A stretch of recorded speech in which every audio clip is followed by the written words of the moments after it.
Welcome to Alchemist X, Innovators Inside, the official podcast of Alchemist X, the corporate services division of the Alchemist Accelerator. Alchemist X operates corporate programs for spin-ins and spin-outs. Here on AXII, you'll follow host Rachel Chalmers, head of Alchemist X, as she talks to corporate innovation's highest achievers and most compelling thought leaders. These are fly-on-the-wall conversations with leading practitioners in the field. They'll share their lessons learned so that you can accelerate your development. So sit back, relax, and get ready to level up.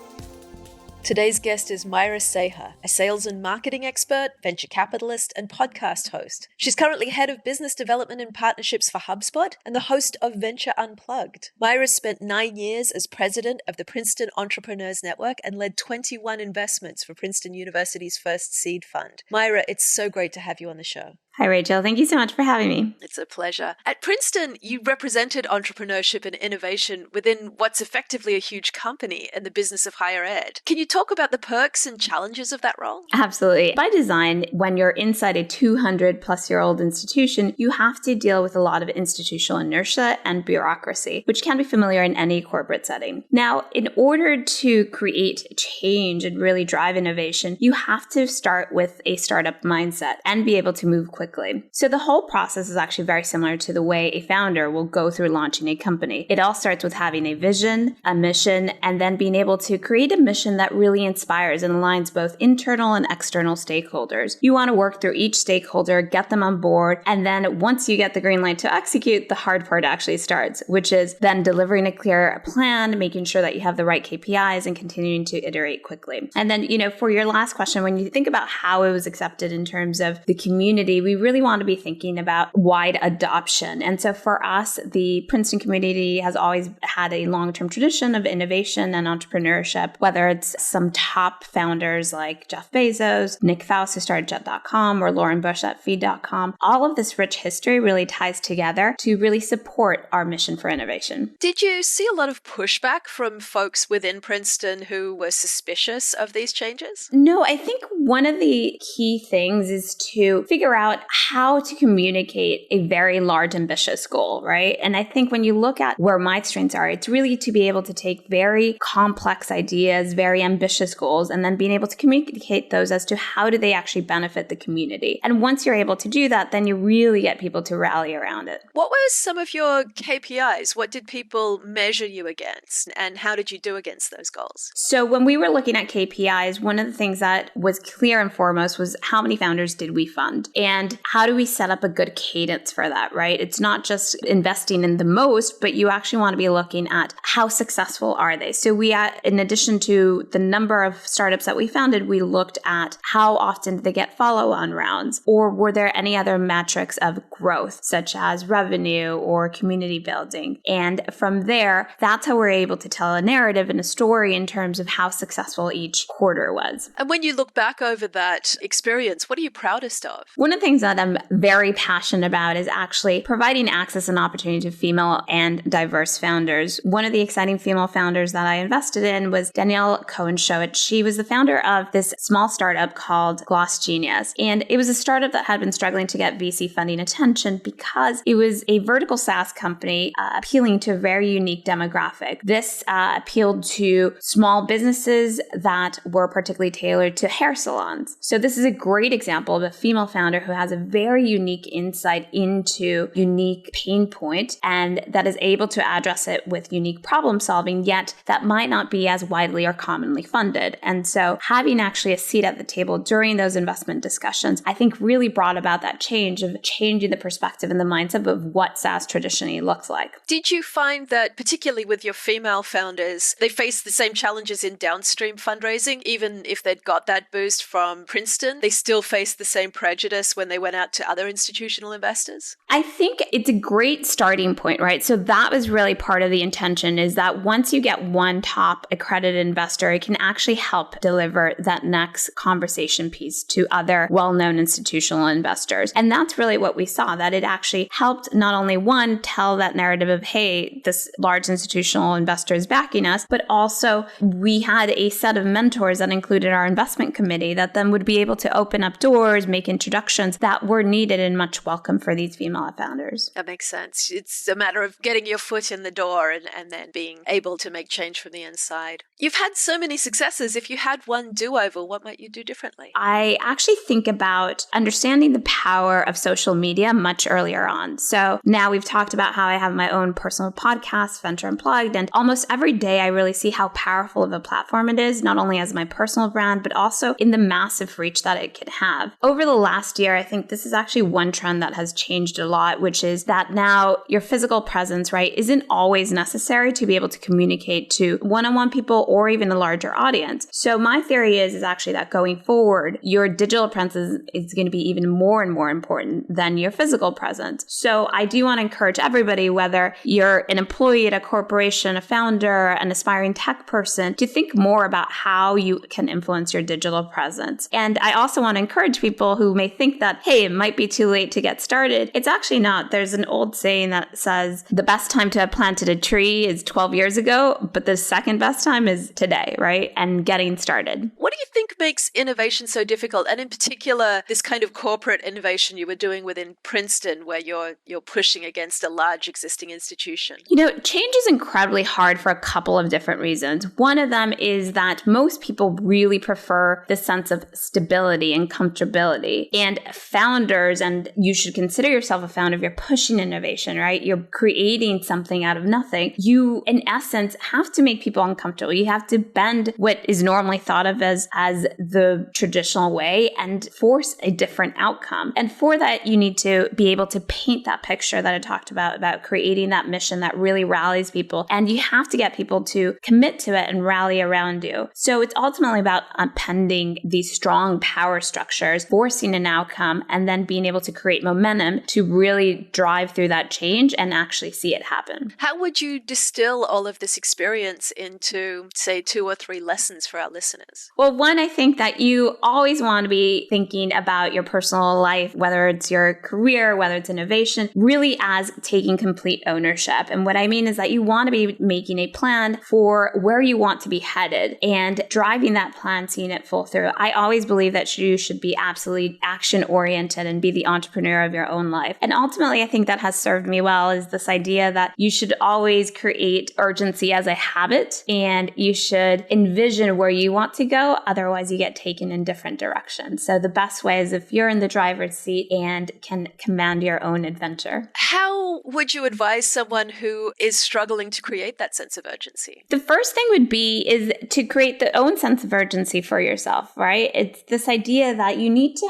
have a vision that's compelling enough for you to wake up in the morning, right? Where it makes those long days very short. And until you're able to clarify that for yourself, you're not going to be able to clarify that for other people and get other people to join your journey. And that's ultimately one of the hardest parts. When you look at founders or people that drive innovation within companies, what they are very good at is it's not just charisma, it's the ability to convey a concept, to convey a mission, to articulate the why behind it. That's what really gets people together, and that's what can help change happen within some of these heavily resistant environments. So what is it for you? What's the vision that gets you up in the mornings? It's really driving absolute change within the startup ecosystem and community, and whatever that means, right? Whether it's doing one-on-ones with founders, or a part of it is when I do public speaking and running my own podcast. All of that really helps to, again, foster this notion of entrepreneurship and further that. How do you think the pandemic might affect corporations in the longer term? The pandemic has had a massive acceleration for a couple of concepts. One of them, I think, is this work from home concept, or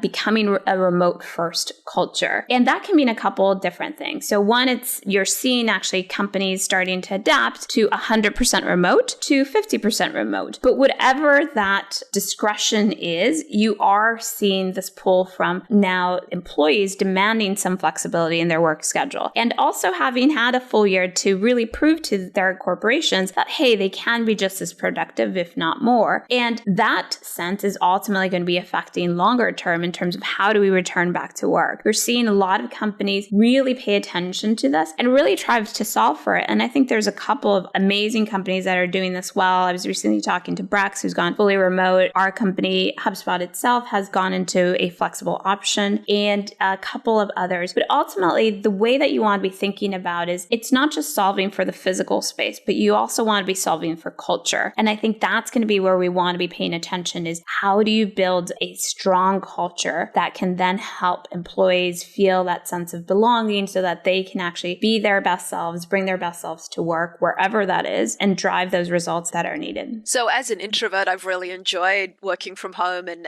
having lots of downtime. Are you more of a work from home person, or do you think you'll move into the hybrid model? Oh, I'm a hybrid person. I consider myself an extrovert introvert, which means for me, I love being in large crowds. I feed off the energy of people, but then I also enjoy that downtime and having that thinking time to really strategize and put some thoughts together that then reinforce some of my more public activities. Which is a great segue to my next question. How do you avoid burnout? Burnout is definitely a real thing, but the way I think about burnout is that it actually happens from not being mindful about recharging. And I think everybody needs to figure out, what does that recharging mean for them? So for me, it includes absolutely making sure that you're taking care of not only your physical health, but also your mental health, and making sure that you're taking preventative measures and being proactive. So for me, it'll include making sure that I have a good morning routine that includes exercise, meditation, and a gratitude journal, which I started a couple of years ago, and really just helps to center your day, set your intention for the day, and helps prevent some of that burnout that can happen. Now, when I think about burnout, you always want to be thinking about, what are your biggest constraints in life? It's not just money, but what it really is around time and energy. So being able to make sure that you're able to operate at your peak performance from an intentional point of view rather than a reactive point of view is really going to be the key for long-term success.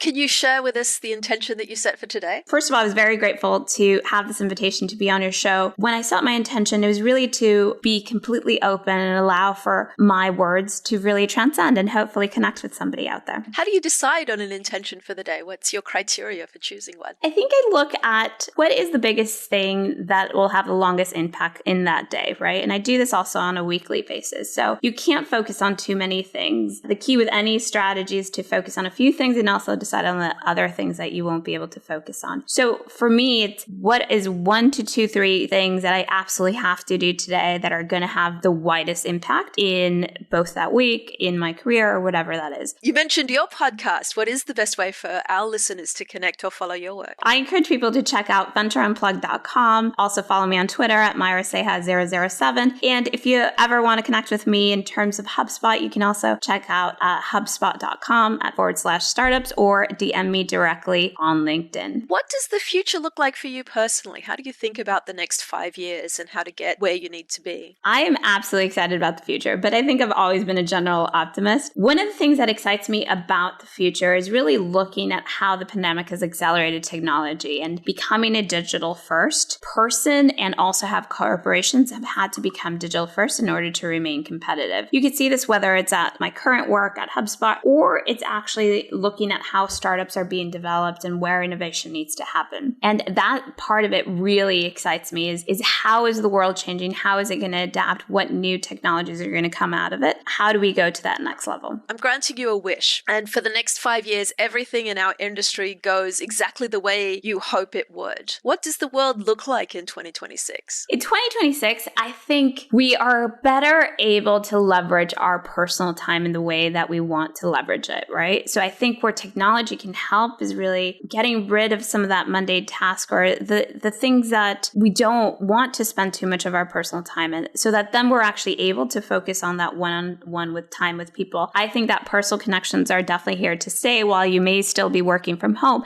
It's really those human interactions that will lead to creativity, lead to those sparks that then you're able to execute no matter where you are at. So I think it's really having more flexibility to really enjoy and do the things that you love to do better. and choose when and how you want to do those. What are you reading at the moment? Do you have any recommendations for our listeners? Absolutely. Actually, little tidbit as to myself, I was a comp lit major in college, but one thing that I'm reading right now, it's called Atomic Habits. And this idea that if you set one habit, you can hyperlink the next one, and it can actually help you start making dramatic changes. And remember, most of the things that you do seem small, but the incremental changes, that's actually where you see the effects. So if you want to start jogging in the morning, it's something as simple as setting a visual cue, like your tennis shoes, laying those out, so that then now you start cueing yourself and start getting into that habit, and developing streaks of success leads to more success. That applies to your work also. The more wins you can start lining up, small wins really lead to those bigger wins. So Atomic Habits would be my recommendation for the group. It's been a really popular recommendation. That's not the first time it's come up, but you're a comp lit major. I'm going to push you to recommend a fiction as well as a non-fiction read. Absolutely love Ender's Game. Wow. Yeah.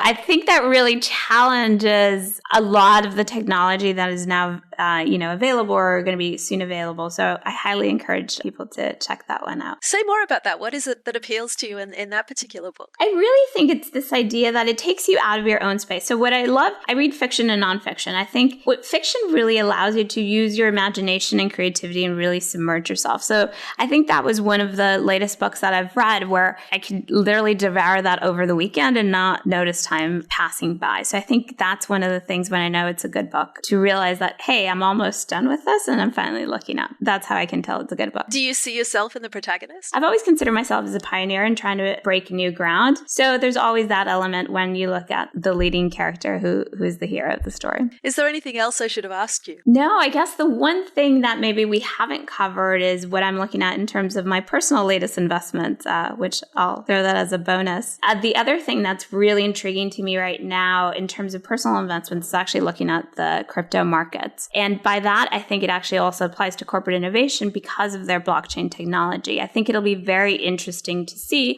how companies adapt to blockchain adoption, to even currency exchanges, this idea of identity. It's definitely hitting a next wave of evolution. So it'll be exciting to see what the future holds for corporate innovation in that category. Do you worry about the carbon footprint of particularly the proof of work-based blockchain implementations? I think that that's something that will be solved. I definitely think it's of concern. And I'm hoping that because now it's taking a more prominent effect on the world stage, that then we're able to have bigger discussions around it and hopefully address some of those concerns. As you say, we should be curious. It's going to be interesting times to come for sure. Absolutely. Mayra, thank you so much for being on the show. It's been a pleasure to have you. Thank you so much. This has been Alchemist X, Innovators Inside. If you enjoy our show, we'd be grateful if you could give us a rating or comment on Apple Podcasts or your favorite podcast platform. You can find the transcript of this conversation, plus links to whatever books, articles, TV shows, and apps we talked about on alchemistaccelerator.com/podcasts. If you'd like to chat more about our corporate programs for spin-ins and spin-outs, email us at innovators@alchemistaccelerator.com. We love hearing from you, so stay connected by following Alchemist X on Instagram, Twitter, Facebook, and LinkedIn. Until next time, this has been Alchemist X, Innovators Inside.